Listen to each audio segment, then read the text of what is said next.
Right, so what we'll do, start off lying on the back, okay? And you can lie on your mat or on your bed, and we're going to mobilize those hips. You can by all means have a pillow behind the head to support the head, depends what's going on with you. But we'll bring the knee into the chest, keeping the other leg dead straight, and just either pulling the knee from the shin or pulling from the back of the thigh, whatever works for you.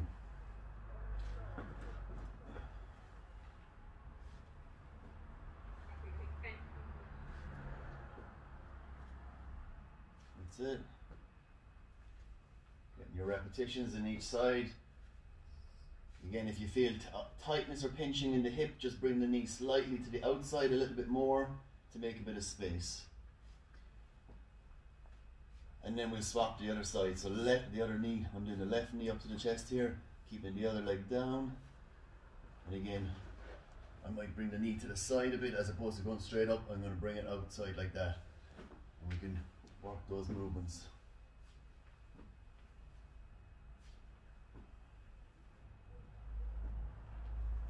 Very nice.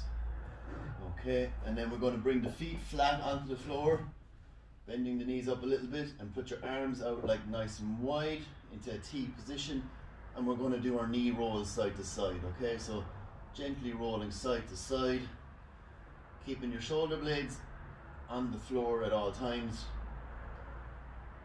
and just gently getting that twist. You'll feel a nice stretch to the back, into the hip area.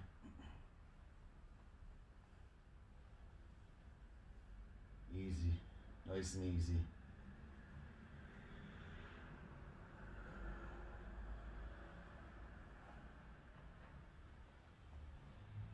Lovely. Okay, so you can do your knee rolls. That limbers up the mid back and abdominal area. Next one, then you're gonna excuse me, press your heels into the floor and lift up your backside. So we're gonna do glute bridges. Okay, so pressing your bum or heels into the floor, lifting up your bum, trying to clench your backside at the top position and lower down slowly. Okay, so up we go, press, keep the clench going on and slowly lower down out of that as well. And repeating that then as well. Again, you shouldn't really feel any stiffness in the lower back if you're doing it, or any pinching, definitely not. If you're feeling stiffness or pinch, just flatten your lower back into the bed or into the mat before you lift. Alright. Flatten the back into the bed and lift up the backside. How does that feel to you? All grand? Good stuff. Okay, get the idea? Lovely. Okay. So next thing then, we're going to roll on one side. You can lie down on one side, pick your side, and then we're going to lift up that side leg here. So there's two versions of this. You can do a straight leg lift to the side, which might be a little bit tricky sometimes, or you can bend the knees a little bit like this and open the knees apart. Okay, so there's two different ways to do this. Clams, these are called clams, like you're open like a clamshell. Okay, that's a little bit easier than this straight leg lift up and down to the side here.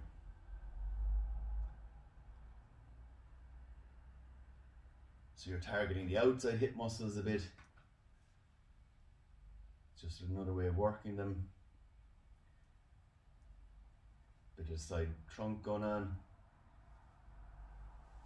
Lovely. Okay. How many repetitions do you do? Maybe like 10, 12 repetitions if you're able. Depends what you're able for. Next thing then, you're going to keep the arms out flat like this. And then you're going to open back around the corner. Is that right? So you're going to keep the hands together. You're looking like this. Where's my pillow?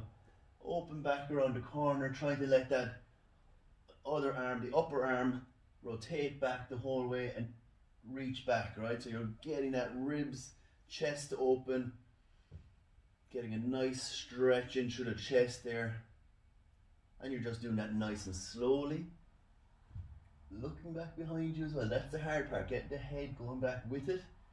Okay, all the way, that's it. And you're going to open up that chest. And if you're very stiff doing this, just take your ease and just repeat this every second or third day, nice and gently. This is a little bit more of an advanced version of the seated twist that we do in the warm-ups, but it's very nice. Okay, good stuff. On we go to all fours, into the crawling position. Okay. And from the all fours position here, we're going to rock a little bit backwards, bringing our bum towards our heels. And we're going to go forwards again, taking the pressure onto the hands, okay? So you're just limbering up the body there, bump to heels, coming back up again. It depends how strong the arms are now. So you need good arm strength, so don't go miles up over the front. So do what you're able to do once you feel safe doing it. That's it. Rocking back and forwards, nice and gently.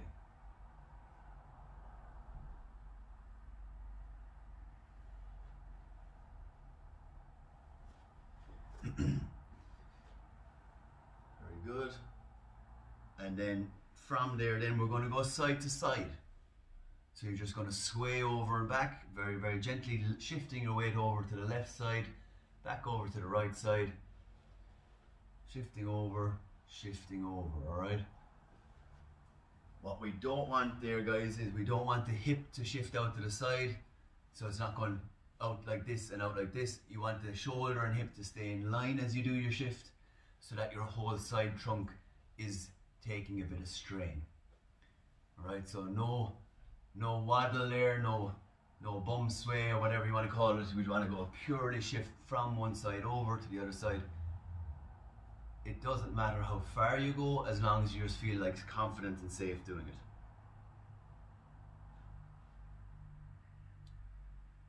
All right. So now we're going to step up the levels a small bit of the challenge, and then we're going to lift one arm and bring it out like that into Superwoman, Superman position, and down. Bring the other arm out straight and back down. And let's repeat that again. So lifting one arm out in front, back down slowly, lift the other arm out in front. Again, it doesn't matter how high you're going, because the core is working to stabilize. When you lift one arm, everything has to kick in a lot stronger. Lovely. So that's manageable enough, and then we're going to make it a bit harder again. Now we're going to lift the leg, kick the leg back behind you, and bring it back down, and kick the other leg back behind you, and back down again. So again, lifting the knee is going to make you feel very unsteady. So just tease into the small bit, just lift it a small bit off the ground first, just to get a feel for what it's like and see what how your body's reacting to it. But that's nice to challenge, right? So these are key patterns that we learned when we were walking, when we were bobbles. So they're all patterns that are in there in our brains that we need to tap into again to help core stability. Part of the Pilates yogic family of exercises, all right? All good? And then, if that's too easy for you and you want a bit more of a challenge, we'll put the two of those together, and this is the last progression for today. You're going to lift the opposite hand, opposite leg, and slowly down again, and lift the opposite hand and the other hand and the opposite leg, and slowly back down again. So they're alternating movements. You'll feel a good bit of wobble going on here. Challenge yourself.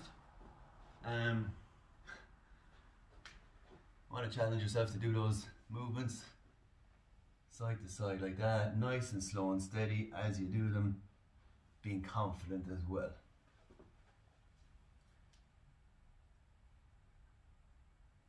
Again, you can do as many or as few repetitions as you feel you're able for, and just ease yourself into this. Lovely stuff. And then we're lying back down on our left side, or the other side. I'm back onto my left side anyway. You're just onto the other side, whatever one you want to start on. And we're going to go do the clams again. Opening out to the side and the clams on that side. Up and down. Or you're going to do the bit more challenging straight leg lift. Up and down like that.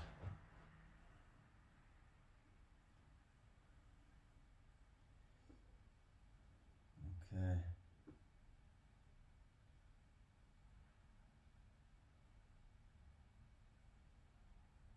And you're going to feel that in the outside hip here, but make sure it's doable and make sure that you're not kind of like jacking or using the side trunk excessively when you do it.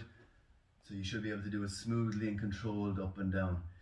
If you find that the leg is trailing out in front by a good bit, out like in this position, you're using your dominant on the front of your hip, try and keep it in line with your torso or even slightly back behind you. So it's working that rear part of the hip, the back edge there where we want to focus it a bit more, and that's naturally a bit weaker.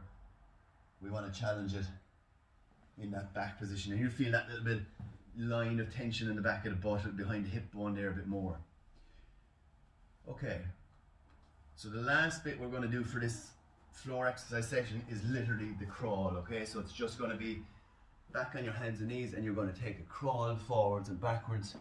Again, nice bit of padding under the knees onto the carpet or a couple of yoga mats and stuff on top of each other, so you're getting that nice crawling action up and down. That's it. Works every part of the body, the core, arms, legs, coordination, everything. All right, off we go in a different position. The only thing that'll get you is like a little bit of a cranky knee, you know, so lots of padding under there. Don't do anything that's causing pain when you do it, especially if you've got like creaky kneecaps and stuff like that. But you could do it on the bed.